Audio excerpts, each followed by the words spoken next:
నమస్తే. ఇన్నాళ్ళు నన్ను సపోర్ట్ చేస్తూ, ఎంకరేజ్ చేస్తూ మీ ప్రేమని నాకు అందిస్తున్న ప్రతి ఒక్కరికి కృతజ్ఞతలు.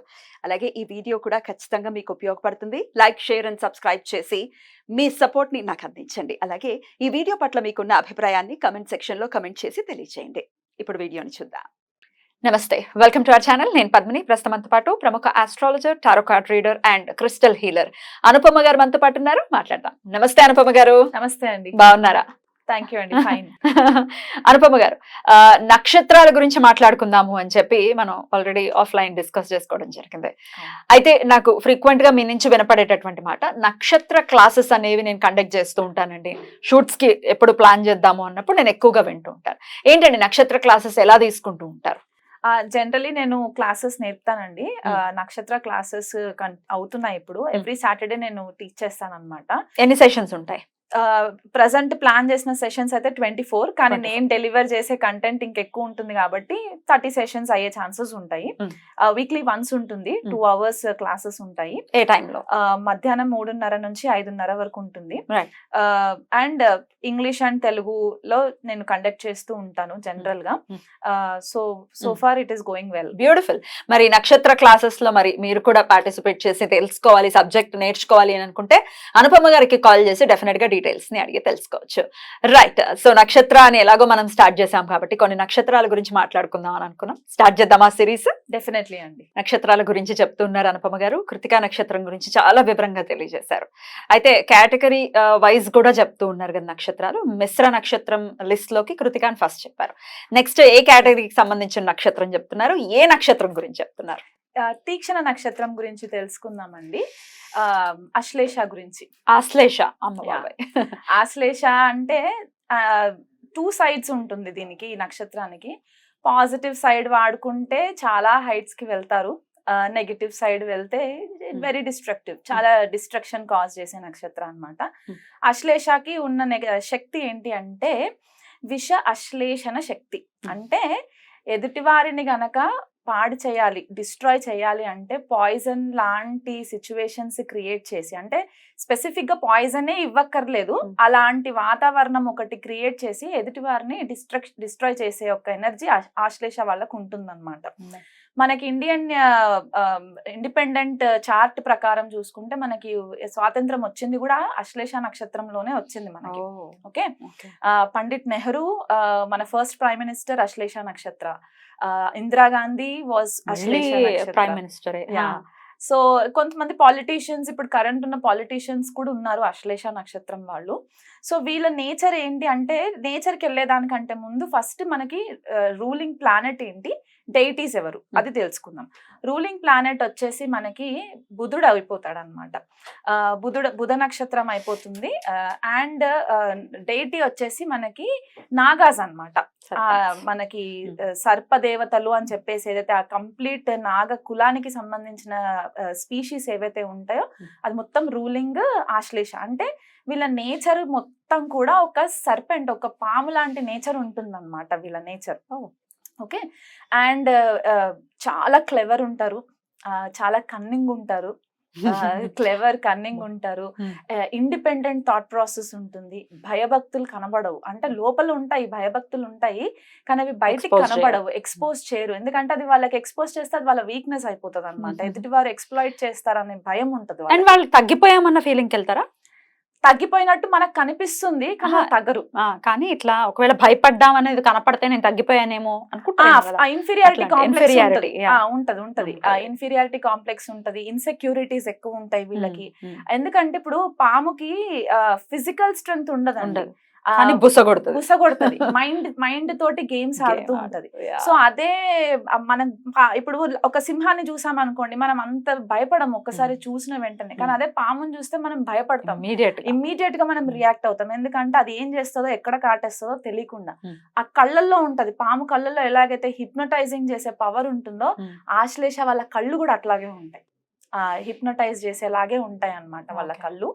అండ్ ఇంకొకటి ఏంటి అంటే, ఎలాగైతే పాము తన స్కిన్ ని షెడ్ చేస్తూ ఉంటుందో వీళ్ళు కూడా ప్రతిసారి రంగులు మారుస్తూ ఉంటారు.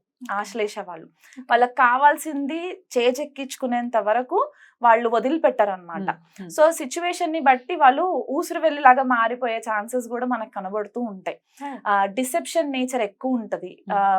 మనకి డి అనే ఆల్ఫాబెట్ తో ఉండే నెగిటివ్ వర్డ్స్ ఏవైతే కీవర్డ్స్ వస్తాయో ఇంగ్లీష్ లో అవన్నీ మనము ఆశ్లేష నక్షత్రానికి కనెక్ట్ చేయొచ్చు అనమాట. డిసెప్షన్, డయాబోలికల్, డేంజర్, డిస్ట్రక్షన్ ఇట్లాంటివి అనమాట.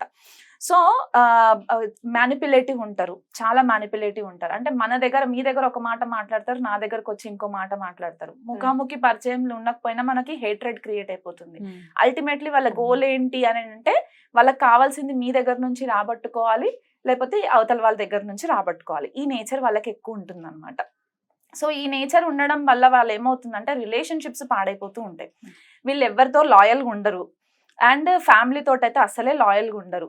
చాలా మటుకు ఇన్ఫర్మేషన్ హైడ్ చేస్తారండి. వీళ్ళకి హైడ్ చేసే అలవాటు ఎక్కువ ఉంటుంది.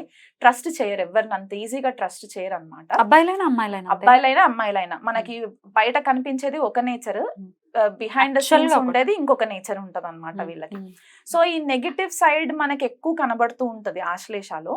కానీ ఒకవేళ వాళ్ళు ఆ నెగిటివ్ సైడ్ ని కాసేపు పక్కన పెట్టేసి వాళ్ళు పాజిటివ్ సైడ్ కి మలుచుకోవాలి అనుకుంటే గనక వాళ్ళకి కుండలిని శక్తి ఎనర్జైజ్ చేసుకోవడానికి కూడా వన్ ఆఫ్ ద బెస్ట్ నక్షత్రాస్ అని చెప్పొచ్చు అనమాట. ఈజీగా అవేకనింగ్ జరుగుతుంది, ఈజీగా, చాలా ఈజీగా. ఇంకా వేరే వాళ్ళన్నా చాలా స్ట్రగుల్ అవ్వాలి, వీళ్ళకి న్యాచురల్ గా వచ్చేస్తుంది అనమాట. అంటే ఆశ్లేషలో వాళ్ళు జన్మెత్తారు అని అంటే వాళ్ళు ఎన్నో గత జన్మల నుంచి చేసిన సాధన అంతా ఇప్పుడు తీసుకొచ్చినట్టు అనమాట. కానీ వాళ్ళకి తెలీదు.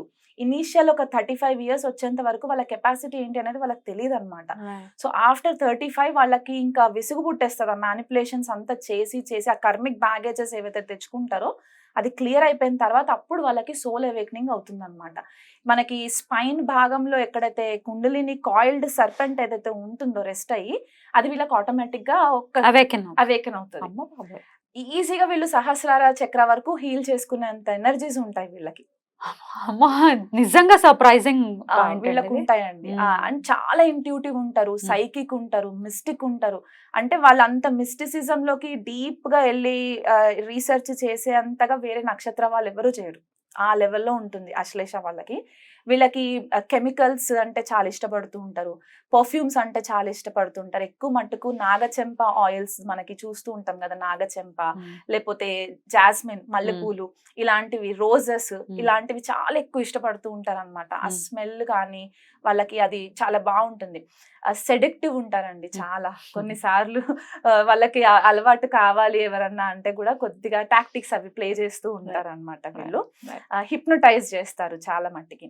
అండ్ కెరియర్స్ లోకి వచ్చేసరికి ఒకవేళ పాజిటివ్ అశ్లేష కనుక వాళ్ళు అంటే highest level of soul awakening అయిన పర్సన్స్ ఉంటే గనక వాళ్ళు ఏంటంటే ఎదుటి వాళ్ళకి మంచి చేయాలని ఆలోచిస్తారు. ఆ మంచి ఎలా ఉంటుందంటే డాక్టర్స్ అవ్వడము, హీలర్స్ అవ్వడము, లేకపోతే మంచి సైకిక్స్ అయ్యి వాళ్ళకి హీల్ చేయడము, తాంత్రిక్ ప్రాక్టీషనర్స్. అకల్ట్ మీద ఆబ్వియస్ గా ఉంటుంది, వాళ్ళకి పట్టు ఉంటుంది. ఎందుకంటే మెర్క్యూరీ వాళ్ళకి మంత్రోచ్చారణకి కూడా మెర్క్యూరీ చాలా హెల్ప్ చేస్తుంది కాబట్టి ఆ ఎనర్జీ ఒకటి. ఎందుకంటే సర్పదేవతాస్ ఆర్ వెరీ మిస్టికల్, వాళ్ళకి ఎనర్జీస్ ఉంటాయి కాబట్టి. అండ్ సైకాలజిస్టులు, సైకియాట్రిస్టులు, ఎందుకంటే మైండ్ ని రీడ్ చేసే ఒక నేచర్ వీళ్ళకి ఉంటది అనమాట. ఎదుటివారు ఏమనుకుంటున్నారో వీళ్ళకి ఆల్రెడీ తెలిసిపోతూ ఉంటుంది. బాగుంటుంది. మెంటలిస్ట్ కెరియర్స్ ఇట్లాంటివి బాగుంటాయి అన్నమాట వీళ్ళకి. So this is about Ashlesha అండి. అసలు ఎక్కడ మీరు బ్యాక్ స్టెప్ వేయలేదు, అంటే యాజ్ ఇట్ ఈస్ గా ఏదైతే శాస్త్రం చెప్పిందో, ఏదైతే సబ్జెక్ట్ చెప్పిందో అది చెప్పేశారు. ఇది మీ పర్సనల్ ఇదేమీ కాదు, సబ్జెక్ట్ ఏముందో అదే చెప్తున్నారు ఎండ్ ఆఫ్ ది డే. అటు పాజిటివ్ సైడ్స్ చెప్పారు, నెగటివ్ షేడ్స్ కూడా చెప్పారు. కాబట్టి డెఫినెట్ గా కొంతమంది అఫెండ్ అవుతారేమో అశ్లేష వాళ్ళు, కానీ ఉన్నది ఉన్నట్టు చెప్పటం ఈజ్ కదా. టీచర్ కి ఏముంటుంది, సబ్జెక్ట్ ఏముందో అదే చెప్తారు. వేరేది మసిపూసి మారేడుగా చేయడం, మేకప్ వేయడం అనేది కరెక్ట్ కాదు. Beautiful on that point, right అండి. సో పాజిటివ్ షేడ్స్ కూడా చాలా బ్యూటిఫుల్ గా ఉన్నాయి. కాబట్టి మరి బెటర్ లైఫ్ కోసం ఈ మ్యానిపులేటివ్ ఒకవేళ క్యారెక్టర్ ఉంది అని అంటే కొంచెం నమ్మటం అనేది ఇబ్బంది అవుతుంది, సొసైటీ నమ్మటం అనేది కొంచెం ఇబ్బంది అవుతుంది. ఇట్లాంటి ఒక నెగటివ్ షేడ్స్ నుంచి బయటపడాలంటే వీళ్ళు ఎట్లాంటి రెమెడీస్ చేసుకోవాలి? వీళ్ళు సర్ప దేవత ఆరాధన ఎక్కువ చేసుకోవాలండి. మంగళవారము, షష్ఠి తిథి వచ్చిన రోజు Mm. దగ్గరలో ఉన్న పాము పుట్టలు ఉంటాయి కదా, Mm. ఆ పాలు పోసి రావడము, Mm. ఇలాంటివి చేసుకోవచ్చు. శివ ఆరాధన ఎక్కువ చేసుకోవాలి, శివుడికి పాలు పోయడము, Right. ఇలాంటివి చేసుకోవచ్చు. Mm. అండ్ ఇంకా బెటర్ గా చెప్పుకోవాలంటే అర్ధరాణీశ్వర స్తోత్రాలు చదువుకోవడము, సుబ్రహ్మణ్య ఆరాధన చేసుకోవడము. అశ్లేష చాలా డామేజింగ్ కాజ్ చేస్తుంది మనకి జాతక చక్రంలో అనుకుంటే మనకి బెంగళూరులో కుక్కే సుబ్రహ్మణ్యేశ్వర స్వామి టెంపుల్ ఉంది. అక్కడ అశ్లేష బలి పూజ స్పెసిఫిక్ గా చేస్తారు. ఆ స్పెసిఫిక్ వాళ్ళ టైం ని బట్టి వీలుని బట్టి అక్కడ బుక్ చేసుకొని ఆన్లైన్ లో బుకింగ్ చేసుకొని అక్కడికి వెళ్ళి అశ్లేష బలి పూజ చేసుకున్నా కూడా వీళ్ళకి లైఫ్ లో వచ్చే హర్డిల్స్ అన్ని తగ్గి ఈ నెగటివ్ ఏదైతే వస్తుందో అది తగ్గి వాళ్ళు పాజిటివ్ సైడ్ వెళ్ళడానికి కూడా చాలా హెల్ప్ అవుతుంది అనమాట. రైట్, చాలా బ్యూటిఫుల్ గా ఎక్స్ప్లెయిన్ చేశారు. సో ఉన్నటువంటి నెగటివ్ షేడ్స్ నుంచి బయటపడి పాజిటివ్ గా వెళ్ళి స్ఫూర్తిగా కోరుకుంటున్నాను. Thank you so much. ఇక నెక్స్ట్ ఎపిసోడ్స్ లో నెక్స్ట్ నక్షత్రాల గురించి కూడా మాట్లాడుకుందాం. నమస్తే. నమస్తే అండి.